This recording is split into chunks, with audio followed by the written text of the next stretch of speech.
I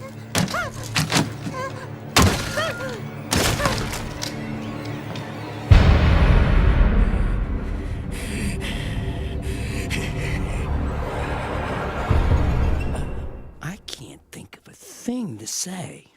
Fuck it.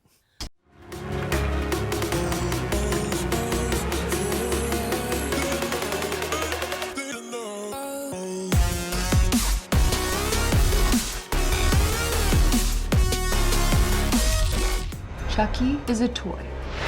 He could be anywhere. Welcome to Castle and Carve.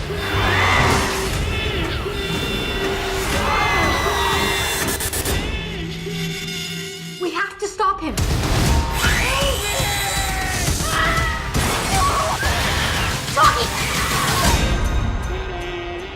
What's up, everybody? Welcome to Real Time for the Real Everyday Movie Fan. I'm, of course, Josh Williams. Thank you so much for joining me here today because I am giving you my real-time review of Child's Play 2019. Now, Child's Play 2019, I'm just going to say that because you can easily misconstrue it with the original, but was directed by Lars Klevberg. I hope I'm pronouncing it right. I do sincerely apologize. And stars Aubrey Plaza, Gabriel Bateman, Tyree Henry, and Mark Hamill, who is voicing Chucky in the new iteration of the character. What are you, fucking nuts? Now, before I went into this movie, I didn't say reservations. I was just curious how they were going to handle this movie with this whole new concept where it wasn't going to be a possessed doll. It was just going to be an AI gone bad, basically. And I was very curious to see how that transpired. And I have to say, I was pleasantly surprised. But before we get into my review and my score, guys, please be sure to subscribe to the channel and hit the notification bell so you can receive more of our various content in the future. Also, like us on Facebook, Twitter, and Stardust. Links are in the description below. Got that out of the way. Let's talk about the movie. I gotta say, like I said, I was pleasantly surprised. I think I was going in there thinking it's probably just gonna be a dumb, cheap knockoff, but it actually had some slight depth to it. But then again, where some parts of the script it really shined, some parts it severely lacked. But the score I'm going to go ahead and give it, I'm going to give it a 6.5 out of 10. It was not a negative film by any means. Definitely has its problems, that's for sure. But other than that, I had a good time. I enjoyed myself watching the movie. I would say it wasn't as scary as I wanted it to be, because even though the original films were lighthearted as far as being comedic as well as horror, having horror elements, you have to give it to the original films where the directors were able to build the tension to the kills. They did a great job at building that tension and building that suspense up until Chucky finally actually killed someone. Whereas this one, they did it a couple of times pretty well.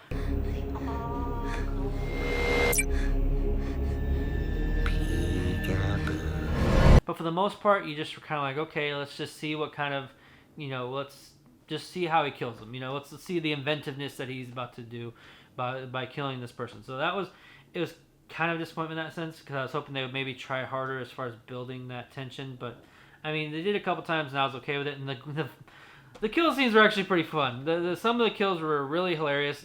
There's one line where the Chucky doll learns a line from somebody, and then he uses it later as part of his kill, and that part I busted up laughing. And you would think after this bloody gore fest that you just saw, you wouldn't laugh in the middle of it because it's traumatizing, if you want to call it that. But it just actually was really funny in the comedic timing, which brings me back to Mark Hamill. I mean, no one will ever replace the original actor who plays Chucky. I'm fucking infamous. I'm one of the most notorious slashers in history, and I don't want to give that up. But I gotta say, Mark Hamill did a great job putting his own spin on the voice, giving it that creepy feel to it. I mean, he does a great job as the Joker, so you have to imagine he would have done a great job being the voicing this character, which I like I said, I was pleasantly surprised. I was thinking in my head that no one would be able to replace him, and I would just be constantly thinking about the other actor, which is still, that franchise is still going strong. Actually, I just finished Call of Chucky, just because I hadn't watched it in a while, and I actually pretty much liked it. And so I was just glad to see that he actually was able to bring something new and different to the character, but not take away anything from the original character. And other than that, I mean, some of the other fun stuff, really good things, like I did actually very much like Gabriel Bateman. I will say that, yes, the kid who played Andy in this movie, he did a great performance, really making you feel.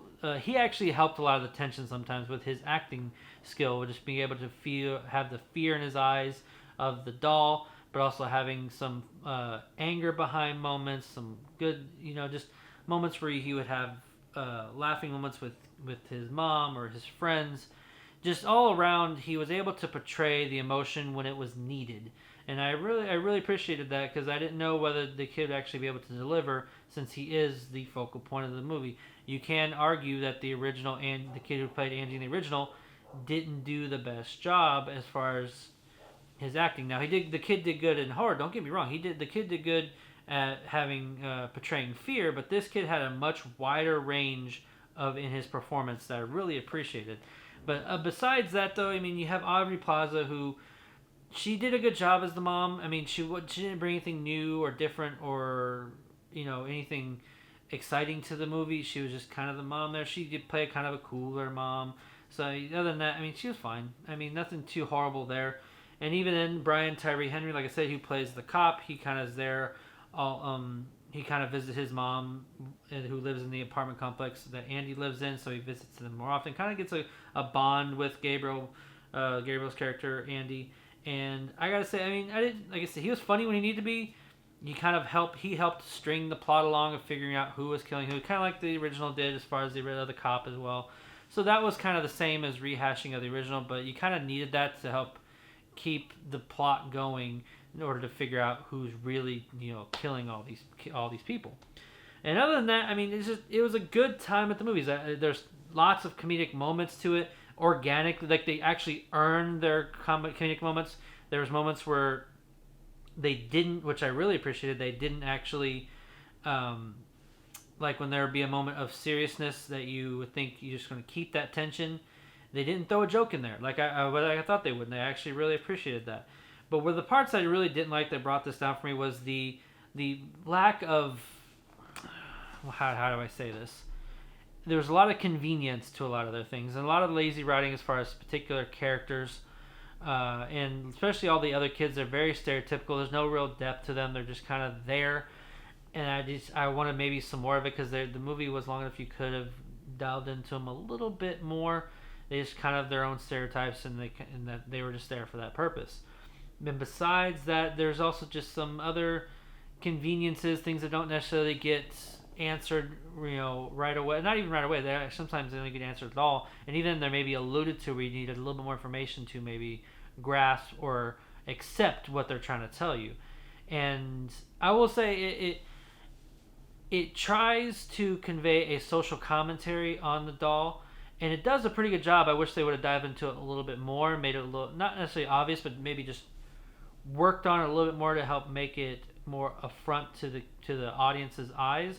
But I did, if you really watch the film, you pick up on a social commentary that they relate when it comes to the doll and kids and society, and what would happen when using language and your environment, how it can affect a kind of, I would say, like an empty vessel, like a kid who doesn't know much. How could it affect a person, or doll one way or the other? I actually thought that was kind of nice.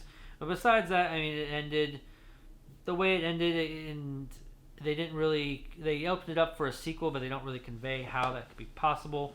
So we'll see how that all transpires, but I can still recommend you check it out in the theater. It is a fun time. It's lighthearted. It knows what it is. It's campy, and it has a fun, lighthearted element to it that kind of lets you just enjoy yourself. You shove some popcorn in your face and watch some gore while Chucky kills people. I mean, what more could you want? So go check it out. I think you'll enjoy it. But that'll do it for me today, folks. Thank you very much for watching. What did you think of Child's Play? If you have seen it, leave your comments section below. Let me know whether you liked it or not, and your score out of 10. Also, if you like what you watched, hit the like button, subscribe to the channel so you can receive more of our various content in the future. Also, like us on Facebook, Twitter, and Stardust. Links are in the description below, as always. That's all I have for today. Again, I'm Josh Williams. Thank you for keeping it real with Real Time. I'll be back. I always come back.